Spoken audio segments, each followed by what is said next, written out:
O ministro Gilmar Mendes, do Supremo Tribunal Federal, defendeu nesta quarta-feira a união dos ministros da Corte e afirmou que eles estão irmanados no mesmo propósito de Alexandre de Moraes. O discurso do decano foi feito em homenagem aos 34 anos da Constituição de 1988, durante sessão do STF. Gilmar e outros 9 ministros têm tentado mostrar unidade diante da contestação do trabalho da Corte. No discurso, Gilmar Mendes afirmou ainda que quem acredita que o STF está violando a competência de outros poderes vive em um metaverso do mundo institucional e numa ilusão de ótica. Você, Zé? Olha, está porque há esse sentimento geral, né? E é uma decisão de um ministro do Supremo Tribunal Federal que acabou empolgando mesmo os outros ministros. Acho até que essa fala do ministro Gilmar Mendes, ela é importante no momento que mostra o que já existe. Eu já, inclusive, falei isso aqui. Todas as decisões do ministro Alexandre de Moraes estão sendo endossadas pelo plenário do Supremo e, inclusive, por outros ministros que nem aprovam a ideia, mas o fazem em nome de uma defesa do Supremo Tribunal Federal. Como houve uma parlamentarização do Supremo Tribunal Federal, há ali uma necessidade de fazer um grupo fechado. O Supremo está na vitrine política do país. Durante a posse do ex-presidente, do Supremo, ministro Luiz Fux, ele mesmo diagnosticou que o ministro não é talhado para agir politicamente, é verdade. Primeiro porque ele não tem votos, ele não disputa a eleição, não tem essa habilidade de lidar com a imagem e nem é responsabilizado por isso. A capa preta, a toga, significa exatamente esta isenção. Ou seja, eu estou colocando sobre meus ombros a responsabilidade de ser isento e defensor da Constituição. O Supremo nasceu para fazer o controle constitucional. Esse embate do ministro Alexandre com vários do setor político, perceba que não se trata de um embate apenas com o presidente Jair Bolsonaro. É muito mais geral, muito mais amplo, né? E isso aí levou o Supremo a parlamentarizar, inclusive, esse tipo de liderança. Eu sinto que hoje o ministro Alexandre de Moraes já tem o apoio dos colegas. E é uma espécie de líder. Entenderam ali de uma forma errada os ministros do Supremo de que quem atingir o ministro Alexandre atinge o Supremo. Isso não é verdade. E que se o ministro Alexandre for derrotado em alguma disputa, o Supremo seria derrotado, o que também não é verdade. Então essa fala do ministro Gilmar Mendes, na verdade, ela reproduz o que já acontece no Supremo Tribunal Federal. Agora eu vou trazer uma novidade e bastidores de conversas políticas aqui em Brasília. O Congresso vai acordar diferente no dia 2 de fevereiro. No dia 1º de fevereiro, tomam posse os novos senadores e os reeleitos.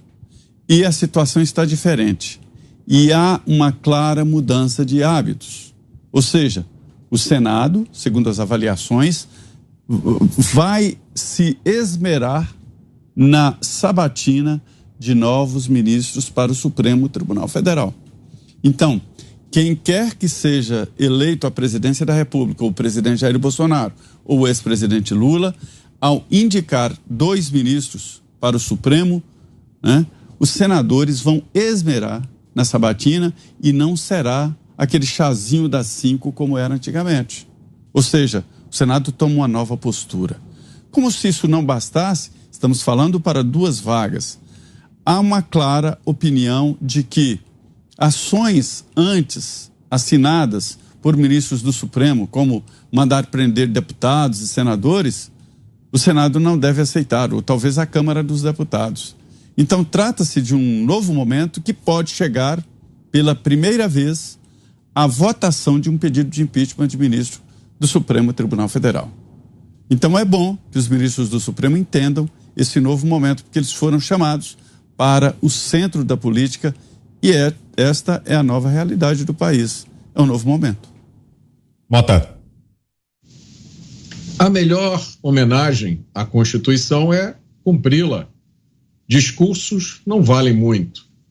O essencial de uma Constituição é a proteção dos direitos naturais. São os direitos à vida, à propriedade, à liberdade de expressão, o direito de ir e vir. proteção contra prisão arbitrária. Esses são direitos naturais porque eles nos foram dados pelo Criador. Eles não são benefícios que o Estado nos dá e que podem ser retirados por um burocrata estatal. Não importa o cargo que esse burocrata tenha. Na minha opinião, não faz sentido celebrar a existência ou o aniversário de um documento jurídico, dizer que esse documento é quase sagrado, depois deturpar o que está escrito ou até ignorar completamente. Por isso eu digo, nenhum documento garante direitos ou liberdade. Basta ver que um dos países mais democráticos do mundo, o Reino Unido, não tem uma Constituição escrita. E até poucos anos não tinha nem uma Suprema Corte. Tchau. Com certeza a declaração de Gilmar Mendes reflete o que já existe, é praticamente uma constatação. A gente percebe isso nas decisões do Alexandre de Moraes e como a corte reage a essas decisões. Quando se tratam de decisões monocráticas, há um silêncio. Quando a questão vai para o plenário, em geral, eles reafirmam essas decisões. Nessas que são, obviamente, cobertas de polêmica, que envolvem inquéritos abertos de ofício e arbitrariedades.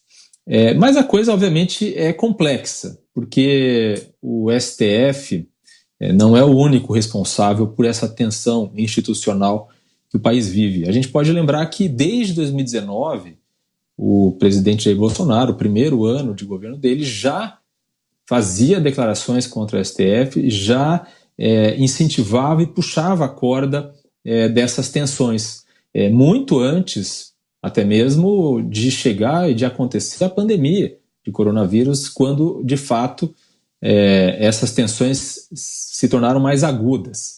E é uma união que, no entanto, não é unânime, né?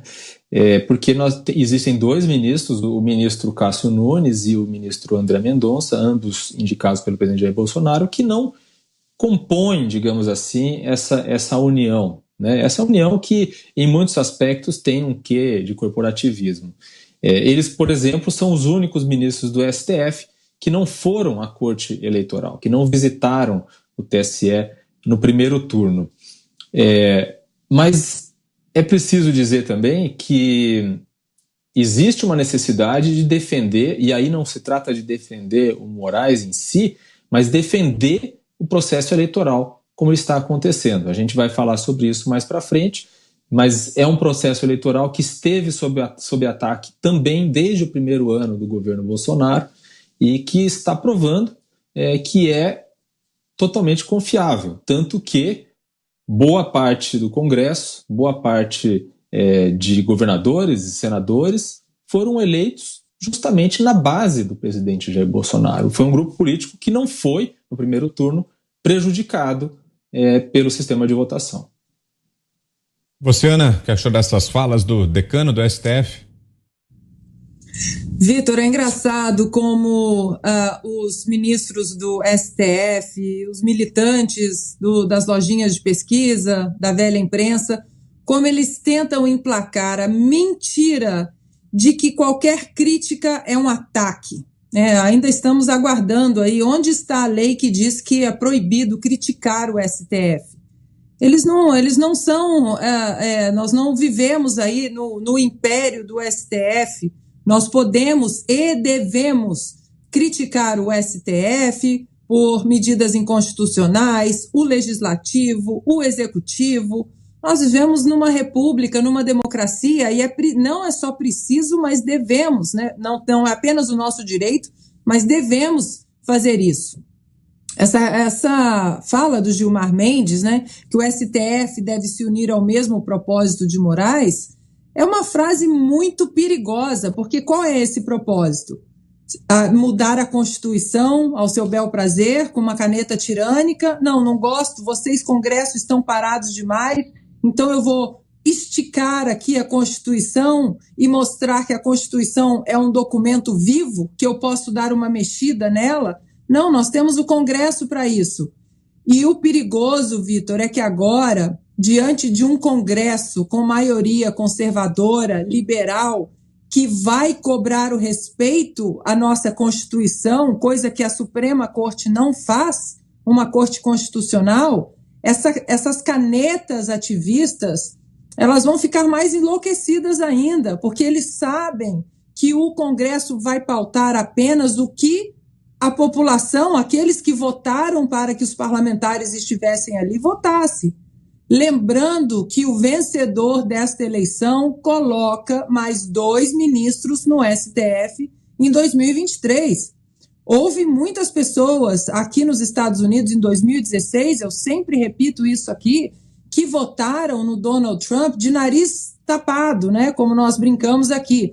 Não gostavam dele, mas sabiam que ele colocaria mais 2 juízes, porque aqui eles precisam ser juízes, mais 2 juízes originalistas, aqueles que obedecem apenas à Constituição e não ativismos de políticos e militância, na Suprema Corte Americana. Donald Trump acabou colocando 3, inclusive, e retomou aí a balança para onde a Corte Americana nunca deveria ter saído, que é ser uma corte apenas constitucional e não política.